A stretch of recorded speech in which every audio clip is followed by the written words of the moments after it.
selamat malam juga untuk Ibu Nur Aini sebagai selaku dosen pengampu bimbingan konseling. Perkenalkan, nama saya Maharani Dwi Nur Aliza Rahma dari Pendidikan Agama Islam kelas 5D dengan NPM 23106311110122. Jadi di video ini saya membawakan berita yang cukup serius dalam sebuah permasalahan yang menimpa kepada siswa, khususnya kasus bullying yang lagi viral itu, yang baru-baru ini terjadi di sebuah MTS di Jakarta Timur, di mana seorang siswi ditemukan tewas akibat bunuh diri karena diduganya itu karena bullying. Bullying ini tindakan intimidasi, pelecehan, atau kekerasan yang dilakukan oleh siswa terhadap teman sebayanya, baik secara fisik, verbal, atau sosial. Bullying ini juga menyebabkan trauma psikologis yang tepat dalam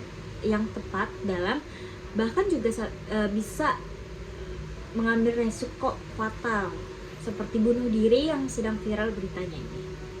Kasus siswi MTS itu berusia 13 tahun yang ditemukan tewas menunjukkan betapa seriusnya dampak bullying jika tidak ditangani dengan baik. Jadi bullying ini dari berita ini diambil pendekatan di antara pendekatan preventif, developmental, remedial, krisis. Nah, yang paling tepat pendekatannya itu yaitu pendekatan preventif atau pencegahan masalah. Berita tersebut yang paling cocok, pendekatan 4 tersebut adalah pendekatan preventif. Kenapa pendekatan preventif? Karena preventif itu adalah mencegah gitu ya. Nah, pendekatan preventif ini yang paling tepat untuk menangani masalah bullying pada siswa secara menyeluruh, karena fokusnya itu adalah mencegah masalah sebelum terjadi atau berkembangnya menjadi lebih serius.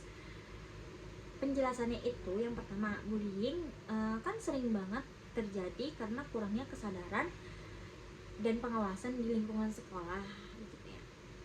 Bahkan di rumah aja gitu kurang pengawasannya dari orang tua, apalagi di sekolah, di luar jangkauan orang tua, dia bakal susah.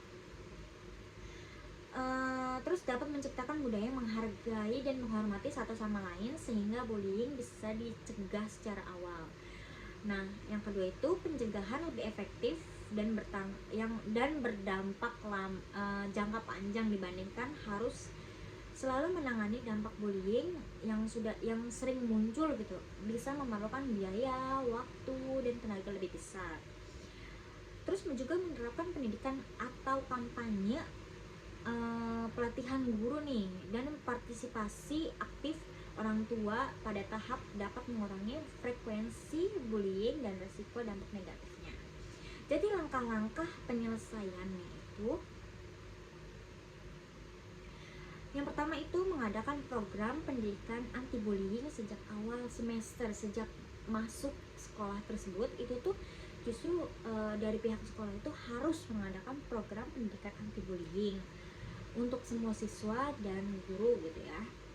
Terus yang kedua, membentuk komunitas atau tim khusus anti bullying yang aktif di sekolah untuk mengawasi dan memberikan edukasi kepada siswa. Kalau bisa sih per minggu ya, setiap seminggu sekali gitu, untuk komunikasi ke kelas, masuk ke setiap kelas ya. Terus yang ketiga, melibatkan orang tua untuk turut mengawasi perilaku anak di rumah. Kadang kan kalau misalkan di luar rumah itu susah ya, kadang kalau misalkan di rumah juga susah gitu, apalagi di luar rumah gitu, di sekolah gitu. Jadi kan orang tua nggak bisa mengawasi, dan ada juga orang tua yang cuek, dia itu bisa jadi korban penyebab bullying itu. Terus memasang poster atau kampanye dan media komunikasi yang mengedukasi tentang bahayanya bullying. Posternya seperti ini. Terus mendorong budaya sekolah yang menghargai keberagaman dan empati antar siswa. Jadi untuk Untuk situasi di mana bullying sudah terjadi atau bahkan menimbulkan krisis seperti trauma berat atau bunuh diri itu, pendekatan remedial dan krisis juga harus segera diterapkan sebagai langkah-langkah lanjutan selain pendekatan preventif ini untuk mendukung penanganan konkret dan pemulihan korban.